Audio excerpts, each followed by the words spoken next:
सीधी नहीं दिखाई देता है। ये देखो गाइस केबल और एक हेडफोन।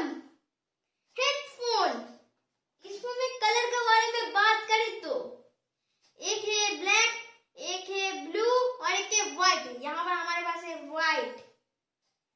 और आज इस वाले वीडियो आपको अच्छा लगा तो प्लीज इस वीडियो में लाइक मार दो और